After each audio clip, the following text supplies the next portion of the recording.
should the UFL change its start date in February of 2026? This is something that I was kind of thinking about during the whole NFL lead up to the NFL Super Bowl week, and I thought maybe this would be a good idea to kind of cover. So ever since the XFL and UFL merged in 2024, the United Football League took its season start cue from the USFL with the season kicking off in the spring. The XFL 2.0 and 3.0 started its season a week after the Super Bowl. We take a look at the pros and cons here. So first, the historical season start dates, XFL, USFL, and UFL. So to understand the landscape, we need to look back in the past. So the XFL, always in its history, started in February. The 2001 XFL started February 3rd with the championship game April 21st. Of course, we know what happened in 2020 and in 2023. The USFL, they started in 2022 and 2023. They started in April. And then now we're starting in March, end of March with the UFL. In 2024, it was March 30th. And then, of course, now because we have the Friday game, it's March 28th. So the XFL positions its 2020 and 2023 seasons with the February kickoff starting immediately after the NFL Super Bowl. The USFL, during its recent run, chose April for its launching pad, placing it later in the sports calendar. There were pros and cons for both of those timeframes. The UFL selected the end of March, so kind of a mix between the two, landing between, of course, the XFL and USFL timeframes. Now, this scheduling puts the USFL kickoff at the tail end of March Madness, but also at the opening weekend of Major League Baseball. So it's kind of hard. If you're going to critique this stuff, you need to kind of figure out, well, what's going on during that time. So we kind of broke it down for you. We have the major sporting events in the months under consideration organized by sports. So, of course, February, we've got the NFL. You got Daytona 500, NBA All-Star Weekend, which just passed. You've got the WWE Royal Rumble, the UFC stuff going on in February. So aside from the NFL, Daytona 500 is just one day. The NBA All-Star Weekend is kind of the only thing that's going on in February. March, there is no NFL. Baseball kicks opening day is March 30th. Basketball, of course, you have the men's and women's tournaments, March Madness, from March 12th all the way through April 2nd. You got the WWE Elimination Chamber, some UFA. You got the Players Championship, March 11th through the 16th.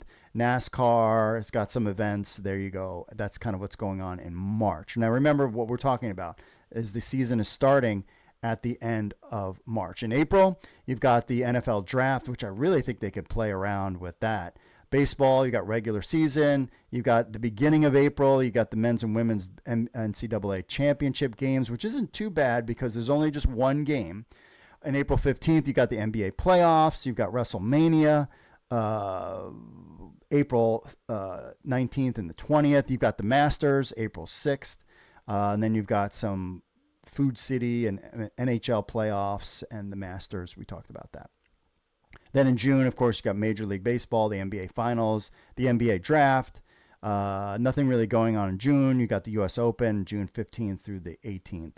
And then Kentucky Derby, Stanley Cup Finals, French Open, those are kind of things. So the reason why the San Antonio Brahmas only have 4 games, of course, this season is because of March Madness. They're having stuff in San Antonio. So that's why you're only getting 4 games. Now, March proved to be troubling for the XFL in 2023 because we got to take a look at the history.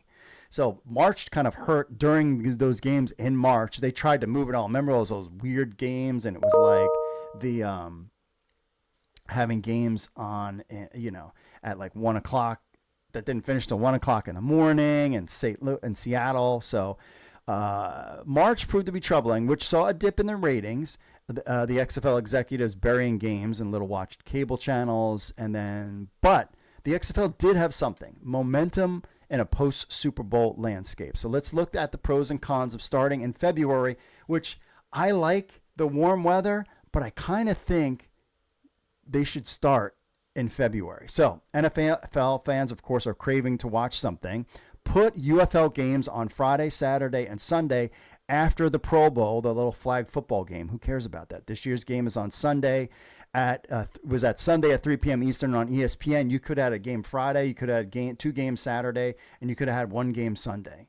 This would be a huge lead in because people are craving sports and they could get their taste of the UFL. Now remember, the UFL and the NFL are partnering together. Like the UFL playing games during this time period is not going to hurt the NFL at all. They're fine.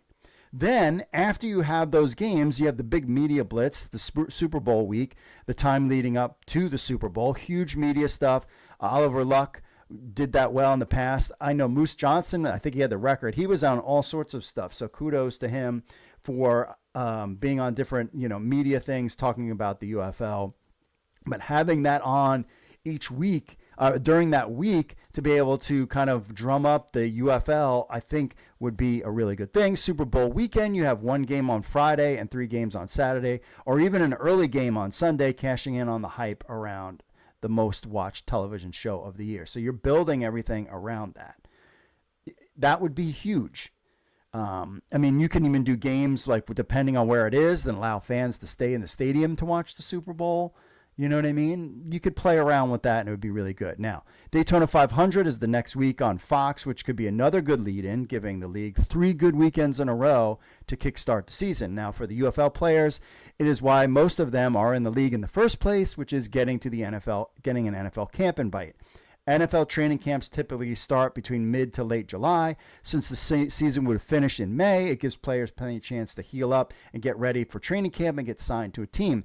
The late finish of the USFL season was a knock against it because the NFL camps rosters were almost full by the end of the season, plus players were still a bit dinged up with little time to recover before camp started. The cons. One simple one, of course, for me is the weather. We break down the weather in Arlington, Texas, Birmingham, Alabama, and Washington, D.C., and Memphis. It's going to be colder in the 50s and 60s. Not too bad, but with some raining. But again, you still have St. Louis, Michigan, and San Antonio are in domes. And so the league could work around that and have more dome games earlier in the season with the Defenders and Showboats on the road for the first 2 weeks. That could kind of help things out. The biggest con, of course, is March Madness. The season would be good for February and the beginning of March, but right when the UFL season has its playoff implications, you've got college basketball will be front and center. So the UFL regular season season weekend would be the same as the March Madness finals. That's the problem, which the league would work around since there was less games, but that didn't help the XFL. That didn't help the XFL in 2023, which saw a big ratings drop during that weekend. The UFL TV ratings in 2024, however, were good during that March kind of April time frame. So those are just some things to think about. Let us know what you think in the comments. There will be some type of shift. I will tell you this from what I'm hearing from the UFL schedule in 2026. There are 2 changes on the horizon. One is the expansion of 2 new UFL teams. Would the UFL expand its season to 12 weeks or keep it at 10? That is something that we need to keep an eye on. From what I've been hearing from sources at this point is that they want to still keep it at 10 weeks, even though they're going to add 2 new teams next year. I'm thinking a team in Columbus, Ohio, and Seattle will return. That's just kind of my take. The second and bigger factor is the 2026 FIFA World Cup. It's scheduled to take place from June 11th to July 19th, and it's in the United States. This year, the UFL Championship game is taking place on June 14th. So that might play a role in moving games around. The most important UFL game would be buried in the biggest sports story and games in the world in 2026. So some type of shift in the schedule should be expected. That's what I'm hearing. So if the UFL and NFL can agree on letting the United Football League get some juice from the Super Bowl hype, it would be a huge win for spring football. As much as I personally like the warmer weather games, the power within the UFL feel that the league is more of a TV show than a sports league, so they shouldn't really care about having butts in the seats per se. It doesn't matter as much as the ratings, and if you can piggyback on the biggest TV show of the year, then you need to do it and change it in 2026. So I break it all down for you, the pros and cons. Let us know what you think in the comments. Make sure you like and subscribe. And do you think that the UFL should change its start date from the end of March to basically, I'm saying, is the beginning of February? Let us know in the comments.